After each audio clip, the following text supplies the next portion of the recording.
Right, Matty boy, we welcome you into a 2,505 overall rank, and obviously a pretty good trade here a couple of weeks ago in the Hynes one, having him as captain.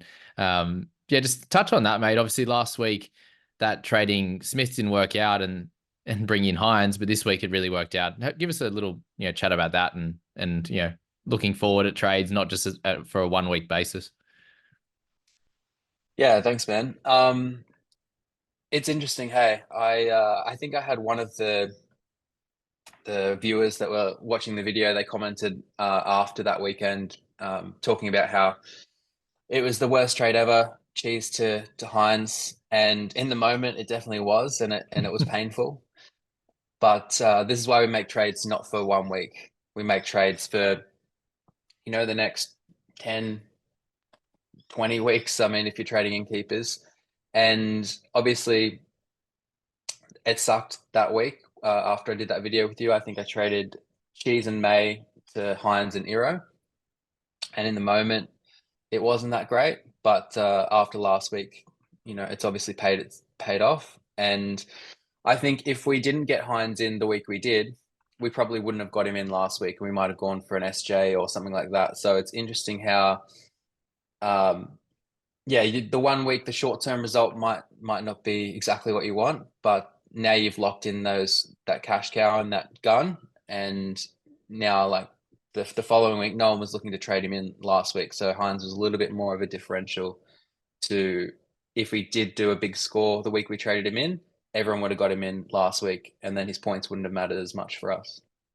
Yeah, well, even following all that, people that had Hines didn't captain him as well. Like it was that people were that far off him after that 53, and like, he didn't look great, to be honest with you. But something I mentioned afterwards is just not doubting the champions of fantasy sports. Like they always come back around, don't they?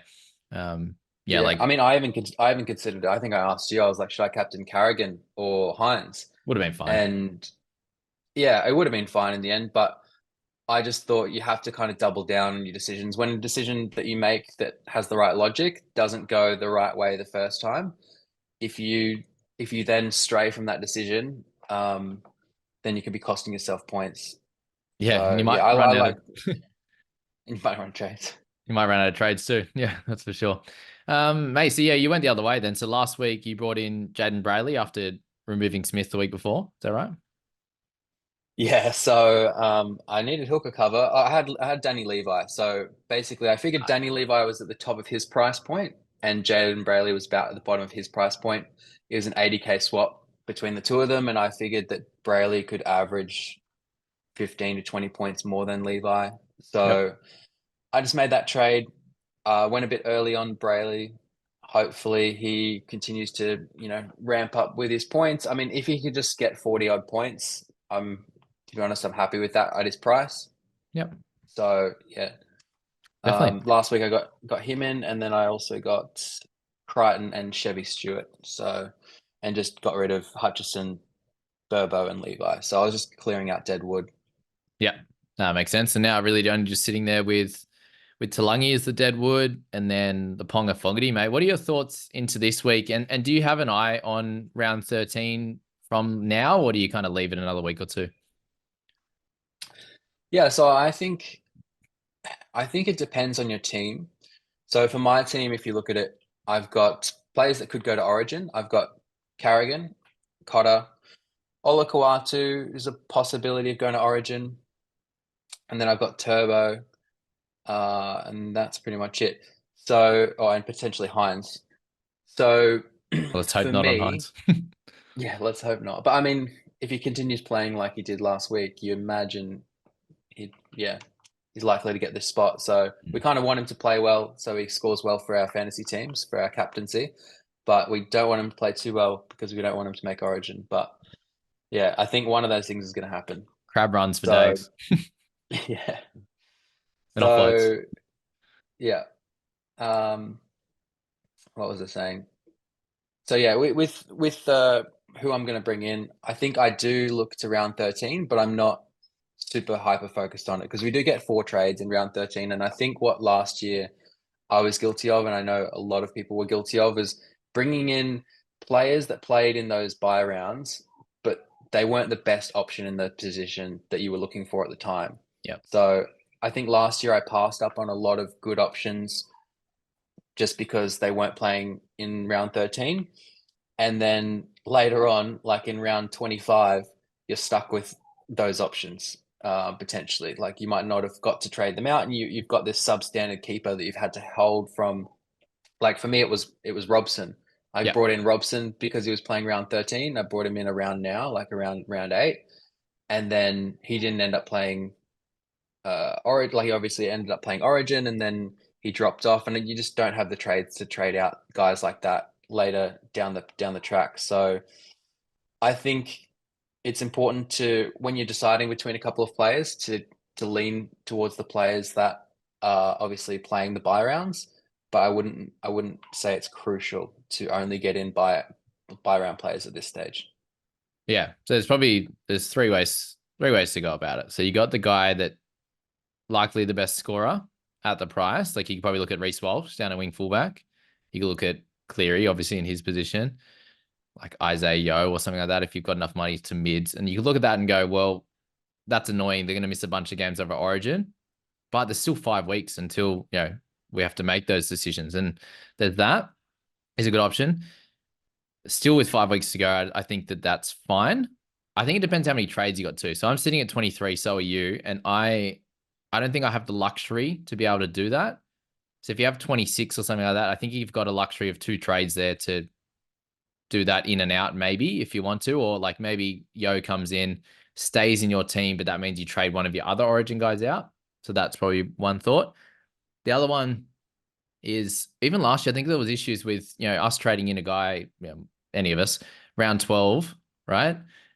And then he gets picked for Origin round 13. It's like, well, just should have just waited that extra week to make that trade. Once we know the Origin teams, once we know their quality of form, like the Robson one for you. I think, did he end up playing round 13, or was it 16 we wanted him for? Yeah, I can't remember, to be I think he honest. played I'm not Origin sure if round he played the 2. first Origin. Yeah. Yeah, not sure. Either way, that one, like, yeah, for round 8 for you, really, really early on that front. If you're like, oh, I'll just wait until like even 10 or 12, 10 or 11, you would have seen that he wasn't scoring too well and you wouldn't have brought him in then. So that's something where you can wait as well. The next thing I've got is Yeah. probably the sort of round, like a around 13 buy and around 19 buy. So the Storm players, these types of guys, if they're not Origin players, they're still going to miss 2 rounds anyway, right? All these other non-Origin guys that have a good schedule, you'll get them for maybe round 13 and 16 or whatever it is. Like if it's a Bulldog or something like that, right? But they're still going to have buys in that time. So either way, I think that, yeah, that's where you can just select the best one. They might have the best buy period for that. And then obviously the last one is just really looking at your team right now and maybe selecting a guy that is a little bit under the top quality, but you have a theory that you're going to grab them for this period and then sell them on. But this early, right? If they, could play good for 3 weeks, then get injured, and then you've got to trade them out for another buy period guy anyway. So, and you might not have got the optimal scoring. So there's so many things to think about, isn't there? Yeah, like let's take a guy like Bateman, for example. So he's a guy that I'm really looking at this week. And I know that I've got 3 other edges. Well, if you include Chen and Salmon, I've got 5 other edges already. It's a great guy to talk about for sure. But Bateman, obviously, he's not playing round 13. And to be honest, I actually need an edge for round 13. I mean, I've got Salmon who can play edge in round 13, but I might need him in mid. Um, Obviously, for me, bringing in Olakwatu, the week I brought him in, there was like no edge options. It was kind of the week before Yeah. KPP became a standout option. Funny how that And works. yeah, unfortunately, like I've kind of blocked off that spot from, I've been having FOMO about the Blaws and the KPPs and the likes of Bateman and Nickera, and I really want to get one of these value edges or undervalued keepers in. And whilst it might not make sense for me, like by planning wise, to get in Bateman, I don't really care. Okay. I'm, Yeah. No, I'm, it's good. I'm, Good I discussion. think, I think, I think I'm just going to get him in this week. And, he's an undervalued keeper. He only has the one buy in round 13, and then he doesn't have a buy again till I think 27 or 26, Yep, something like 26. that. Yeah. I think So John's, he, yeah. I think SJ, yeah, like the Warriors are 27. Pretty sure. okay. Well, yeah, 20, 26. uh, yeah, 26 maybe. Yep. So he plays all of those other minor buy rounds and he plays round 19. So I think a lot of people are also getting very fixated on round 13, as we should, because it's first up. But round 14, we've got the Raiders, we've got the Dolphins, and we've got the Roosters. So That's that's the going to be a hardest round that I minor, think, yeah, I I think think. everyone's going to suffer there. Yeah. Um, but then also, so you've got the likes of one guy I was looking at as well, when lockout first lifted was Trey Fuller from Yep. Ponga. Um, just because he's obviously got the good buy schedule and should play, uh, if Hammer goes to Origin, should play quite a lot of that Origin period. Will. But Will go to Origin. He's like but their what best I was player, bro. thinking, It's crazy. yeah, but if he doesn't come back with enough time to make the side, like there's the possibility that he comes back in round 12 and doesn't get picked because Cobbo's there or something. Okay. Like there's always a possibility if Don't he comes scare back me. too late.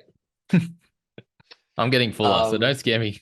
Oh, interesting. Okay. Well, I've got like a counter to add to Fuller. So what I was thinking Cool. about Fuller, this is going to be great. But then what about round 15? What about round 17? So Yeah, what about 15, these rounds 17. in between when Hammer's back? Yep. There's every opportunity, every likelihood that he becomes a red dot for those weeks. Yep. And we're already going to be carrying all these other red dots and problems through that period. Um, so I think if you go Trey Fuller, I think he almost becomes a trade out in round 14 unless for whatever reason you don't have a lot of red dots and things and you think you can carry him through. Yeah. But yeah, So round 17 is Titans, Rabbitohs, and Eagles. And I have 0. okay. So that's that's for my team, but other teams might Hmm. be different. Um, in that sense. So that's my So thoughts on who's on round the, 17. So it doesn't matter. And then round what 15 about round 15? is the dogs. So it might be a little bit of an issue, but I'm hoping to, as much as I can, not have any red dots like the Talangis, these types of guys. And I don't think I'll have Salmon by that point at a minimum, and maybe not Hughes either. We'll see.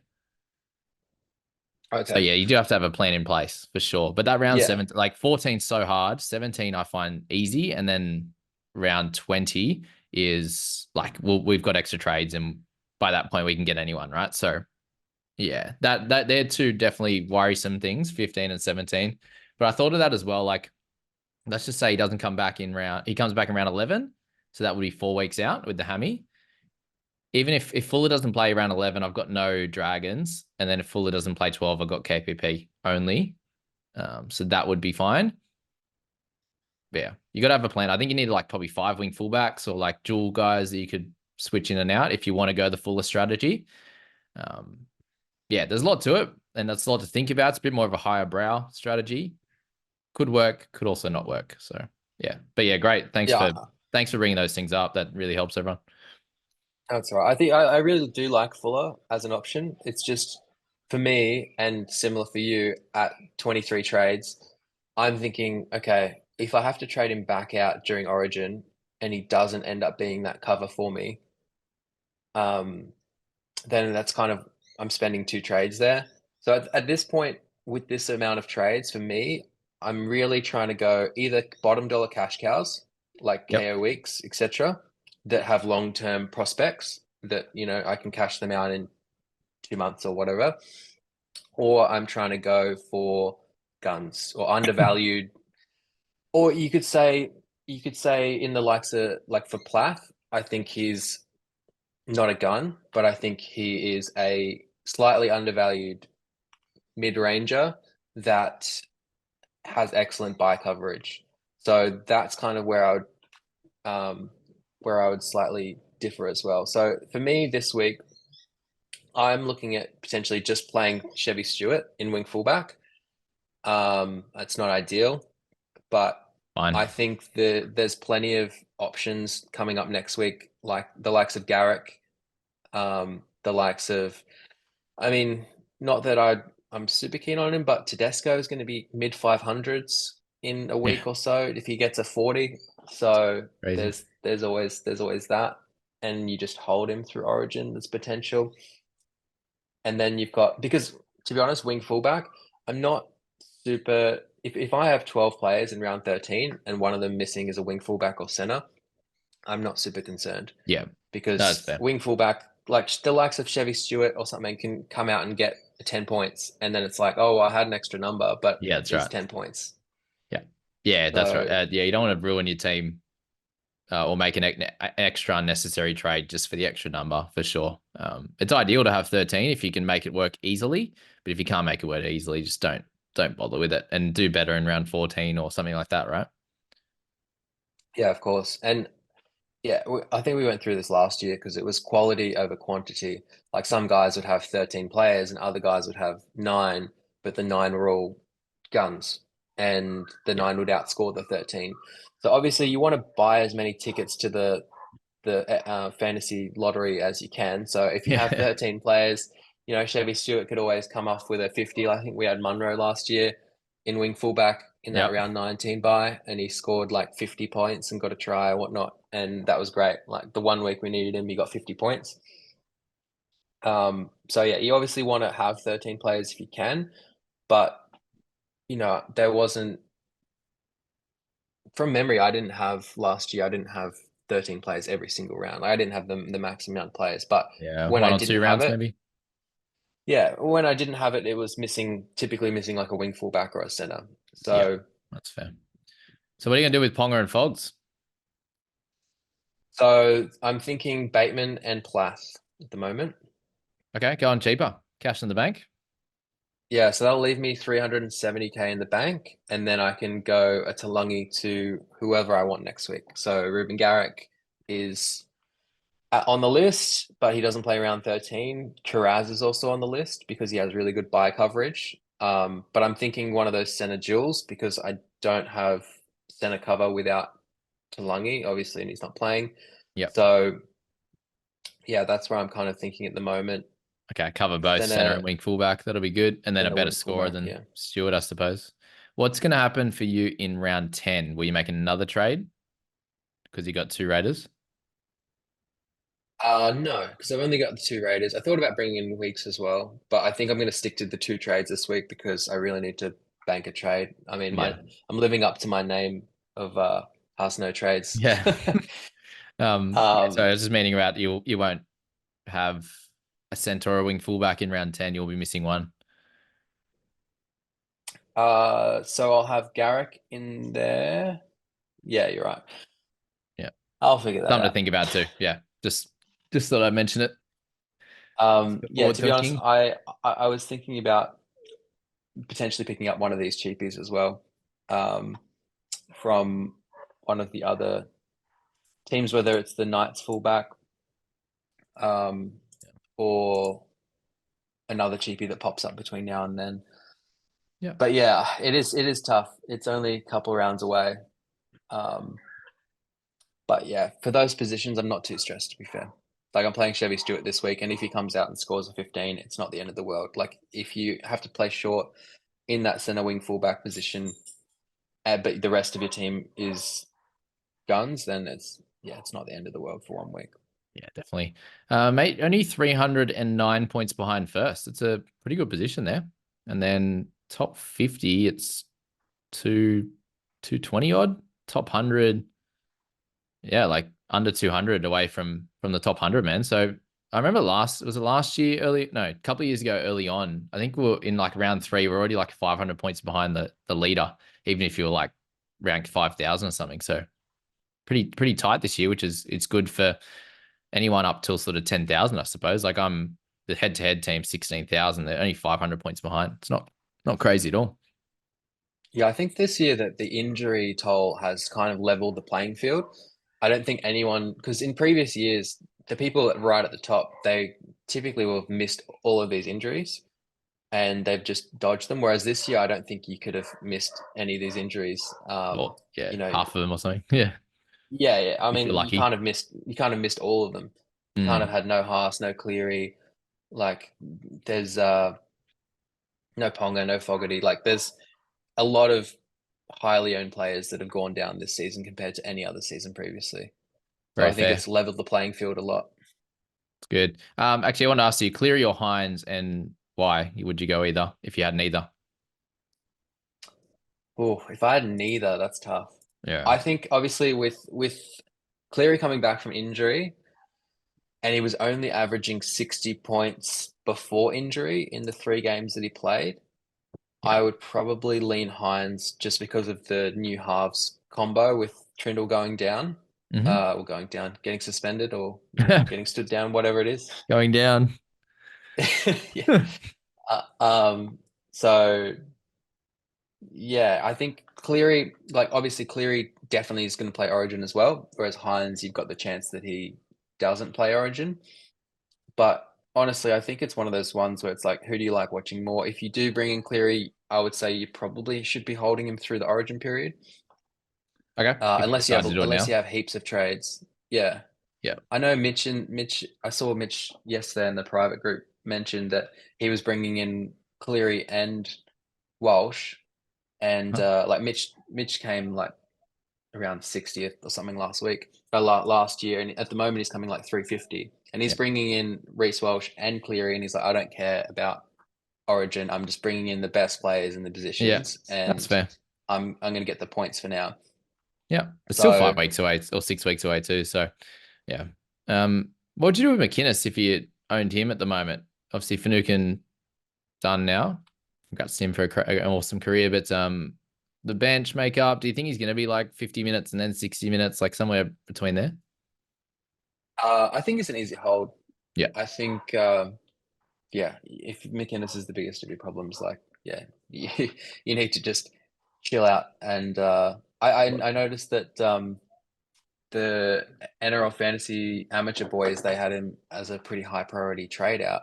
I okay. think Rob put him, but I honestly think that he plays through to round 14. If you need, when's their buy? Is it round 15 or something like that? 16, 16? 16, 20. Yeah. I mean, at the end of the day, Finucane's just retired, so we've got extra minutes coming in. So That was always the worry. If like Finucane was back, he didn't get the points or the minutes. When he's not there, he goes well. But I don't know, it's just interesting. If they're dominating teams, he's never going to score well, is he? yeah, exactly. But how often are they going to put 40 points on a team? I mean, Yeah, they're up against the Raiders this week. I think it's easy. Just wait a week, see what happens. for sure. Who would do you have a few actually question on the edge position? Blore or Bateman? You're obviously on the Bateman train. Is it just because of the one less buy? No, so I mean, this is a tough one with the Blue versus Bateman. For me, it's just the track record. So if you go back through Bateman, Yeah, okay. he's averaging 55 last year when he gets the minutes, whereas Blore, he's kind of averaging like 47 when you look over 60 minutes Yeah, that's fair. career wise. And then even this season, he's averaging 50 in like 75 minutes. So, and he's got a try there, whereas Bateman doesn't have a try yet. And I just think it's the pedigree, the history. If like for 10K difference, I would just be going Bateman. But I can understand people that are going Blore. He is on the Storm. Storm a much better team, more exciting, playing next to Munster. So I totally get it. Perfect. Is there a world where you can still pick like a Jolliffe, or do you maybe look at like a Murphy Awaken now from that Titans if you don't need a round 13 guy? I think there's a world that you still look at it. Okay. I guess it's just how exciting do you like? It's a bit of a plotter pick, and there's every chance that Jolliffe is 700K. By the time Origin rolls around, and it's been a great pickup, but I don't know, it's just not super exciting for me. Any love on the Samuel Finu train? I'm tempted Yeah, with the buy I schedule. I The think I duel. have to wait. I have to see it. I have to see it this week. See what minutes he gets. See how much points he scores. Because there's every chance that he comes out and does like he might do 50 minutes on the edge and then spend time on the bench. Bateman comes onto the edge. Like we just don't know what that rotation is going to be like. If he comes out and spends the whole game on the edge and comes out with 45 or 50, then next week he'll be a target for sure. Yeah, that's right. He's an easy one to wait and see. It's still, yeah, another, it'll be 460, something like that if he went to that. So it's still fine for sure. Yeah, it's just an interesting that mid range at the moment. I've kind of got a couple of them in the Blores. Like I'm looking at this pick myself, so we'll just discuss it a little bit. But Blory, I've got Plath, I've got not in this team. Obviously, my overall team, I'm thinking about it. But that mid range there, outside of those guys, and I don't need another edge. So Bateman's kind of off the table for me anyway. Having Blore, Pierce, Ball, Crichton, mid tempted, but there's no one really in that sort of 500 to 600 range in that mids apart from like a Jolliffe. I could go, I suppose. And What then about Sele? There's Sele in yeah, that actually, I didn't. 400K Damn, I range. didn't speak about him. Let's do that now. Actually, that'll be good. Thank you. Forgot to speak about him in the buy hold risk itself. Sure, the internet's doing right now, but have you got his numbers up there? I don't have his numbers up. It wouldn't take me too long to do. Slowly. Oh, wait, they made it. Good. It's sped up for me. All right, minutes over what? 40 minutes for Hum. He's a 37 in 46 guy. Starting prop. Let's go by that as well, just to make it even prettier. 35.7 in 46 minutes. Price of 28. It's not bad at all, is it? Yeah. Yeah. So it's not bad. It's not amazing. 7, 8 points of value. Yeah. At Obviously, 20 in you've got the 43 buy minutes in coming round up six. in a few weeks. Yeah. It's not like it's one of those ones. It's not amazing. He's got Penrith in the round 13 buy, which will still have Fisher Harris and Leota and stuff like that. So it's not going to be. I think it's a fine pickup. It's one of those things. It's like I don't expect Plath to have 10 points of value from here either. So I think sometimes you got to pick up some of these guys that you're focused on the buy coverage and you're going to get some points of like some value, 5 points or whatever, but they're mainly there for the buy coverage. Yeah, that's right. And he So sets that up pretty good. Round 13, 14, 17, 19. The only thing there is it actually a 50 to 55 minute roll like last week? Or when Luciano Leilua comes back, it's less? Is it 43 minutes and he's kind of a couple of points of value at best? So that's probably even more risky than that of Finu, right? Because he's done it well. He's done well off the bench in 50 odd minutes. Samuel. yeah, So and Fino is like a young up and coming guy, whereas he's looking good. Sele has been around for a little while and he's not exactly um, like he's not just going to come out and get 60 minutes one day or something like that. Like you've got Laurie on the bench, you've got JDB on the bench, like you've got So many middles. yeah, lots of middles, and so yeah, I would probably say not this week. Probably wait a week, see if he can get the consistent minutes, see what his PPM's like, um, and go from there. Very fair. Any final thoughts, mate, coming into round 8? My final thoughts would just be if you don't need to make a trade this week, don't make it. So I wanted to make 3 trades. I looked at lots of options. Not that I wanted to make going into this week. I didn't want to make any trades because I've max traded obviously, and then Ponga and Fogarty went down, so I had all this money to spend and I had to make trades. And the best way usually to turn you want to distribute the money if you're not spending it. So I was looking at downgrading a couple of guys and then redistributing and doing like a Chan up to Bateman kind of thing, like a Ponga Yep. down to Fuller, Chan up to Bateman. But when I really thought about it, I realized that I didn't need to do, even though I wanted to do it, Right. Yeah. and I wanted to clear out Chan this week, I didn't need to do it. And if you don't need to do any of these trades, I would just wait a week because next week there's always going to be a more pressing trade. And also, if I trade out the likes of Chan and Tulagi this week, for example, then I've got no one I can trade out next week. And if someone that comes in that's a must have next week that we don't really know about this week, then you've got no one to trade out. And all of a sudden you're thinking about, oh, should I trade out? Strange is on a buy next week and, he's peaked in his cash. Like you start making these Mm, compromises within yourself and yeah. trading out guys that you probably shouldn't be trading out. So yeah, That's very fair. just hold off on the trades. Only trade out red dots at this point, and unless you're going to be leaving 500K or more in the bank, and then in which case maybe you want to redistribute some of that money into upgrading the likes of a Talangi or a Chan or something like that. But yeah, just sit tight. I know we all love making trades, and if you didn't get injuries this week, you avoided the Ponga and Fogarties, then just be happy with that, and don't rush out and get some of these marginal options this week. Just wait to see how everything goes, and yeah, jump on some good options next week. That's fair. Yeah, and Chan's going to make money again this week anyway. So Talangi feels like the one. What about Ish, my girlfriend last week? One trade this week, not making a trade. What a joke. What a joke. But it I doesn't know. I have to. swear. I Like, swear. no fog, no Yeah. fonger. So Yeah. And I also I swear like I've got mates that that play as well, and they'll just go a week without making trades. And I'm like, how can you not make trades? This person's a trade, this person's a trade. And then the following week they just have all these they've got all the trades and they've got all these options and they can get better players in, and you're just like sometimes having it works. FOMO. Sometimes it works.